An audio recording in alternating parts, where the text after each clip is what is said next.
تو دو انسانوں کو سب سے خوفناک عذاب ہونے والا ہے، دو انسانوں کو، ایک سود کھانے والا، ایک قتل کرنے والا، ایک سود کھانے والا، ایک ناحق قتل کرنے والا۔ یہ ہمارے نبی کی امت ہیں، کسی نے بتایا، کسی نے محنت نہیں کی۔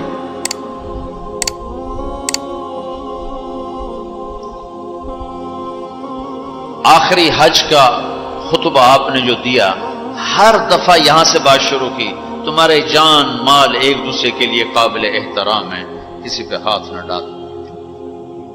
میرے نبی نے کبھی زبان سے کسی کو دکھ نہیں پہنچایا، کبھی زبان سے کسی کا نام لے کر اس کو رسوا نہیں کیا۔ زبان کی لگائی ہوئی آگ ہے جو آج سارے بھڑکتے ہوئے دیکھ رہے ہیں۔ تو بھائیو، محبت سے رہنا سیکھو، معاف کرنا، درگزر کرنا سیکھو،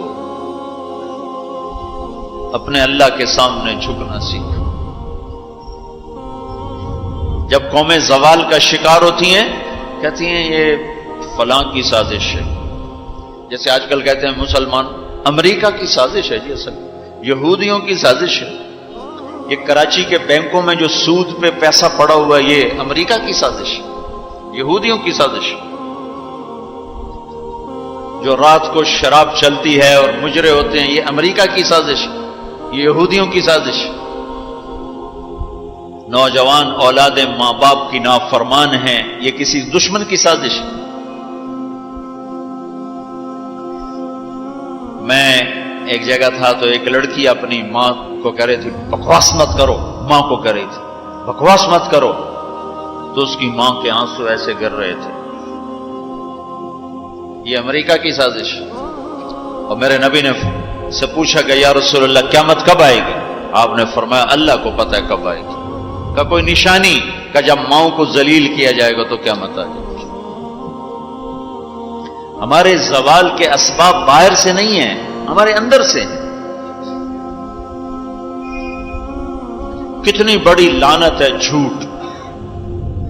آپ نے فرمایا جب کوئی جھوٹ بولتا ہے تو 3 میل تک اس کی بدبو سے فرشتے بھاگ جاتے، 3 میل تک فرشتے بھاگ جاتے۔ تو پھر پاکستان کا کون سا بازار ہے جس میں کوئی رحمت کا فرشتہ آئے گا؟ کہ ہر دکاندار جھوٹ بول رہا ہے، ہر بڑا چھوٹا تاجر جھوٹ بول رہا ہے، ہر سیاستدان جھوٹ بول رہا ہے۔ ہر سے مراد ہے 100 میں 99 نہیں، 1 لاکھ میں 99,999، کوئی 1 لاکھ میں شاید ایک کوئی سچا مل جائے۔ اور جس قوم میں جھوٹ اور ظلم اور خیانت پھیل جائے وہ قوم تباہ ہو جاتی۔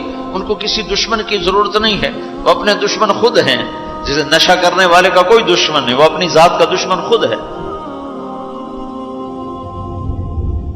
تو ہم اوروں کو الزام نہ دیں کہ یہودیوں نے سازش کر دی اور عیسائیوں نے کر دی اور امریکہ نے کر دی۔ ہم نے کچھ اسپین سے آخری ملک تھا یورپ کے سفر میں، اسپین، تو قدم قدم پہ میں رویا، قدم قدم پہ میں رویا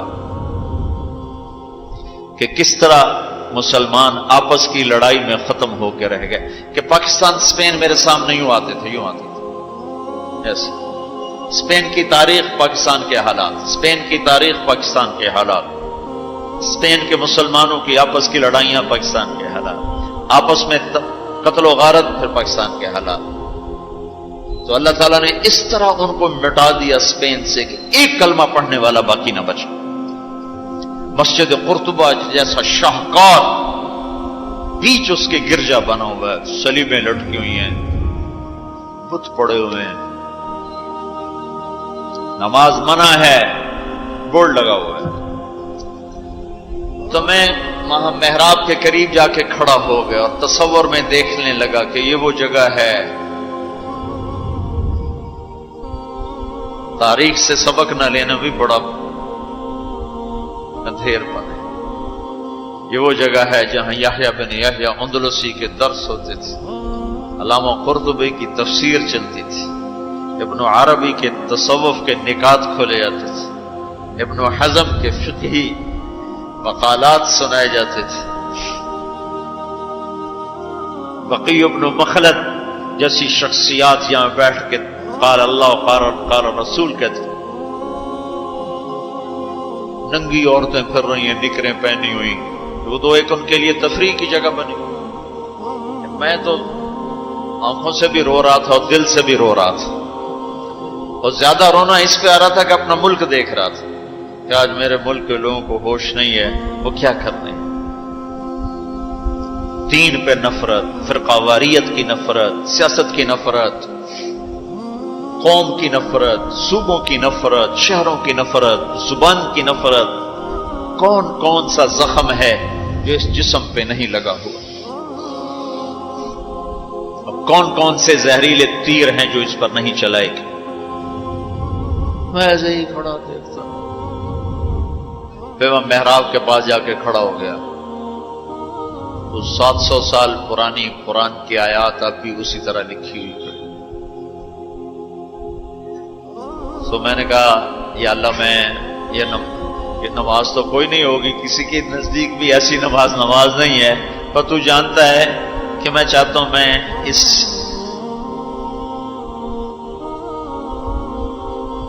ارے میرے بھائیو، آپس کی نفرتیں مٹا دو اللہ کے واسطے،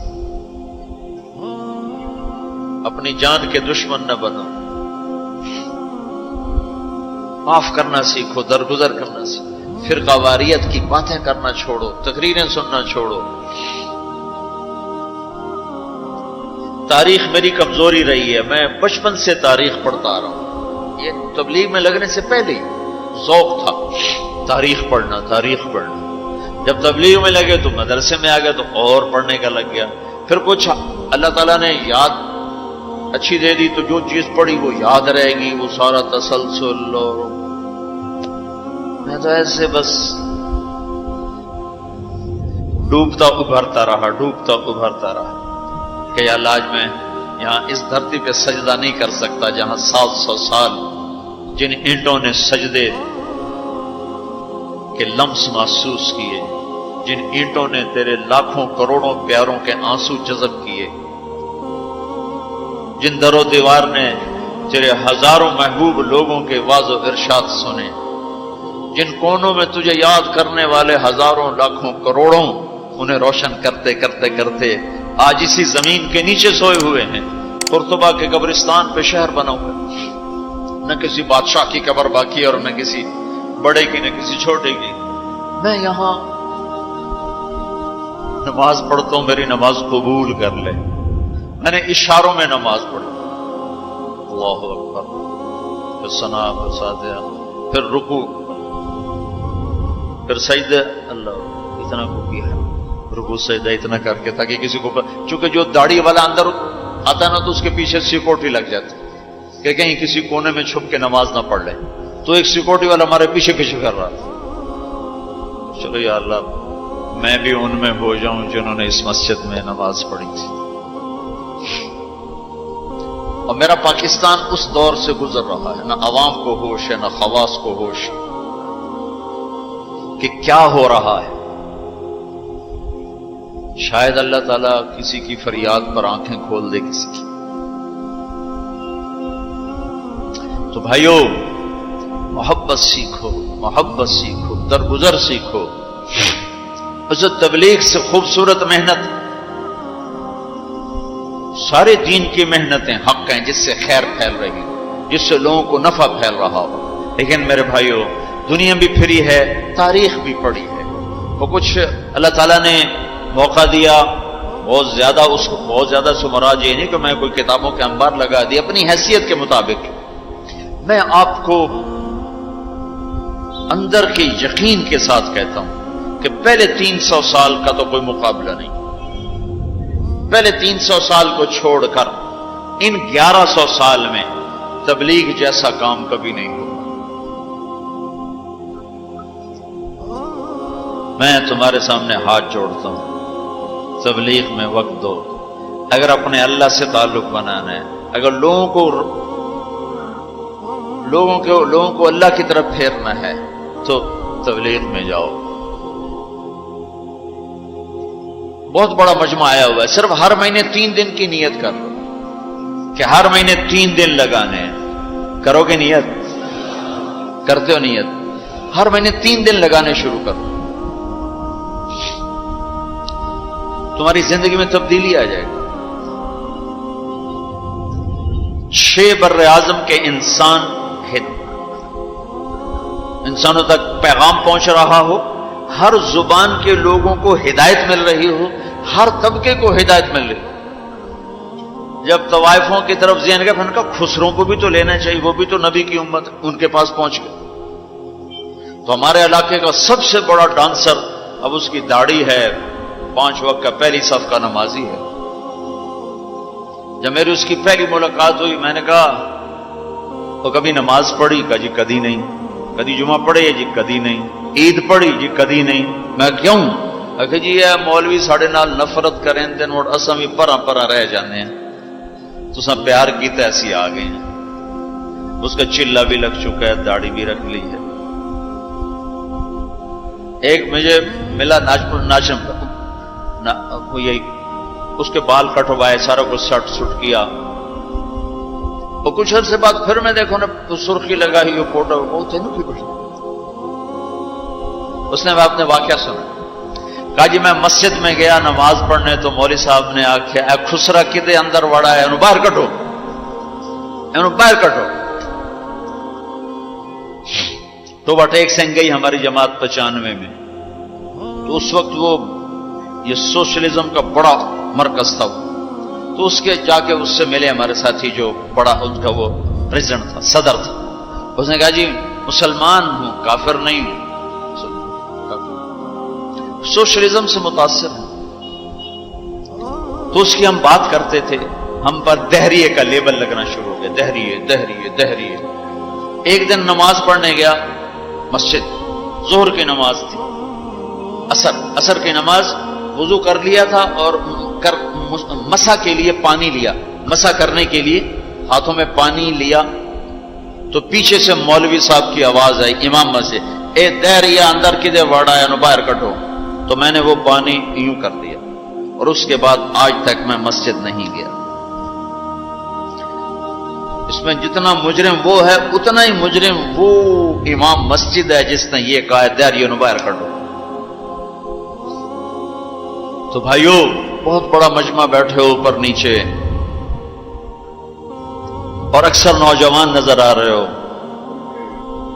محبت سیکھو، اللہ سے صلح کر لو، توبہ کر لو. یہ جو لوگ چوریاں ڈاکے کر رہے ہیں ان کے لیے بھی دعا کرو کہ اللہ ان کو بھی ہدایت دے. وہ اس حال میں مر گئے تو پتہ نہیں کون سی جہنم میں جائیں. تو نیت کرتے ہو سارے؟ ایک نیت میں اور کروایا کرتا ہوں کہ بھئی آج تک جو ہوا ہوا، آئندہ توبہ، صلح کر کے اٹھیں، اللہ کی بارگاہ میں صلح کر کے اٹھیں. تو اس کی بھی نیت کرتے ہو؟ ابھی تمہارے آنے سے پہلے اسپین کے ایک ساتھی سے بات ہو رہی تھی، وہ جو میں آخر میں توبہ کرواتا ہوں. انہوں نے کہا جی آپ تو چلے گئے ہیں اور ہمیں مسلسل خبریں آ رہی ہیں، چونکہ وہاں پاکستانی بہت زیادہ شراب کا کام کرتے ہیں، ان کے ہوٹلز ہیں تو ہوٹل میں شراب چلتی ہے. انہوں نے کہا جی مسلسل ہمارے لوگ کہ اچھی جی توبہ کیتی ہے باجی اسی شراب بیچنی بند کرتی، شراب بند کرتی، شراب بند کرتی. مختلف جگہوں سے خبریں آ رہی ہیں. کہا جی ہم نے وہاں توبہ کی، ہم نے سوچا تھا مکے جائیں گے، وہاں جا کے توبہ کریں گے، لیکن وہ تو ادھر ہی انہوں نے ہمیں توبہ کروا دی. تو بس یہ ہماری توبہ، ہماری توبہ. تو ایک یہ کہوں گا کہ توبہ کر کے اٹھو، ٹھیک ہے؟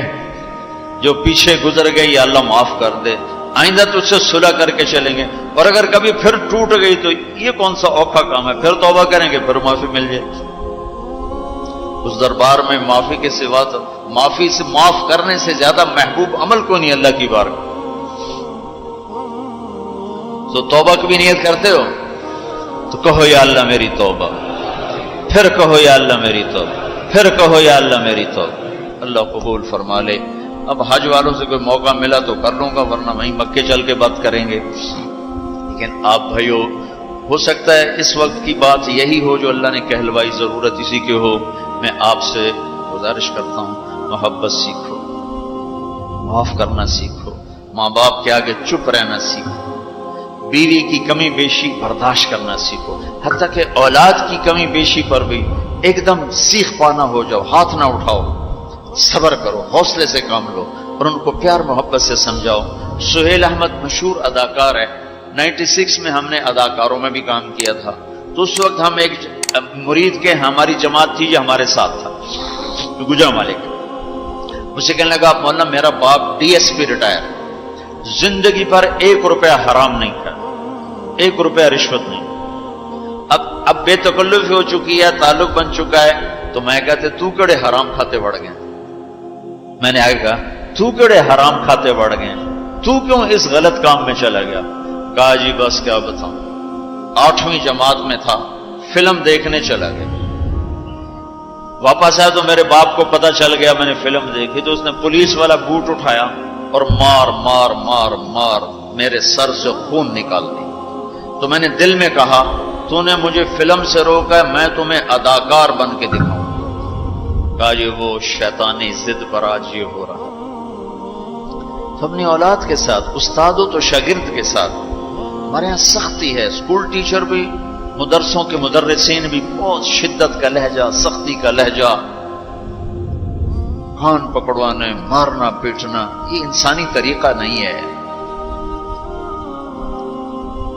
پہلا جھوٹ ماں باپ سکھاتے ہیں، اولاد پہ سختی کرتے ہیں، وہ جھوٹ بولنا شروع۔ میرے والد صاحب نے نماز سختی سے پڑھانا شروع کی، جب میں گھر میں ہوتا تھا، تو اب اللہ گواہ ہے اپنے گناہوں کا ذکر نہیں کرنا چاہیے، لیکن صحابہ بھی کیا کرتے تھے، جاہلیت کے قصے سناتے تھے اللہ کے نبی کو، اپنے باپ کے ڈر سے بغیر وضو پہ جا کے نمازیں پڑھیں۔ ایسی شدت نہ ہو کہ زبان چھوٹ گیا۔ 4تھی جماعت میں تھا میں، ہمارے استاد تھے ماسٹر شفیع صاحب رحمۃ اللہ علیہ، بڑے محنتی استاد، اس زمانے کے استاد ہوتے ہی محنتی تھے، لیکن مارتے بہت۔ انہوں نے ہمیں حساب کا سوال لکھایا، سلیٹیں ہوتی تھیں اس پر، اب میں کوئی 12ویں نمبر پہ بیٹھا ہوا تھا، اور جو جا رہا ہے آتا نہیں، ٹھو ٹھو ٹھو ٹھو، سوٹے بھی مکے بھی، میں کہہ رہا بھی مر گئے، مجھے بھی نہیں آتا تھا، اور میں انتظار کر رہا ہوں کہ یا اللہ میں اس سے نکلوں کیسے، سوال تو آتا نہیں، پکی گالے سوٹے ہی ہیں۔ اب میرا چھوٹا ذہن اور میں سوچ رہا ہوں کہ کیا چکر چلاؤں، کیا چکر چلاؤں۔ تو تھوڑا سا بیک گراؤنڈ یہ ہے کہ چونکہ ہمارا زمیندارہ ماحول تھا، تو استادوں کو گھر ہماری طرف سے گندم جاتی تھی، چاول جاتے تھے، گھی جاتا تھا، آٹا جاتا تھا، مکھن جاتا تھا، چینی جاتی تھی، مرچیں جاتی تھی، جو سیزن پہ تو وہ جاتی تھی۔ تو کوئی 2 مہینے پہلے میرے استاد جی نے کہا تھا کہ پتر مرچاں بھجوا دے، ابے نو آخی مرچاں بھجوا دے، وہ میں بھول گیا کہنا بھول گیا۔ سب میں بیٹھا سوچ رہا ہوں یا اللہ جان کیسے بچاؤں، وہ 2 مہینے پرانی بات یاد آ گئی۔ جب میرے سے آگے 2 لڑکے رہ گئے، اس وقت یہ سارا پچھلا کمپیوٹر کھلا، تو میں اٹھ کے گیا، میں نے کہا استاد جی ابا جی پہ آندین کل مرچاں پہنچ جا سکتے، ابا جی پہ آندین کل مرچاں پہنچ جا سکتے۔ میں نے کہا شاباش میرا پتر تو پائے جا۔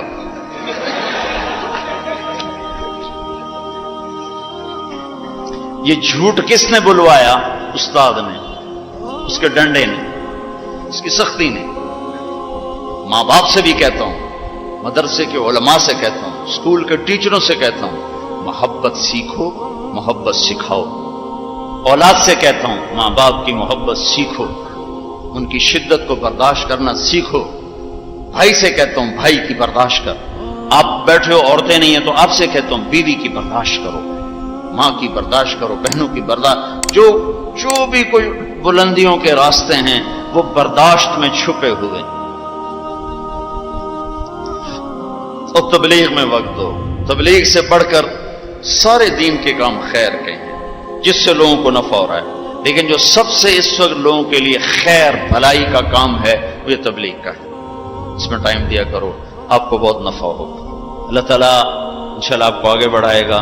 کسی سے لڑے ہوئے ہو ابھی اٹھ کے صلح کر لیں، کسی سے ناراض ہو ابھی جا کر اس کو گلے لگا لیں، کہ اللہ کی بارگاہ میں بہت اونچا لے جانے والا عمل ہے جھک جانا، معاف کرنا، درگزر کرنا۔ تو اس کی بھی نیت کرتے ہو؟ اللہ تعالیٰ قبول فرمائے۔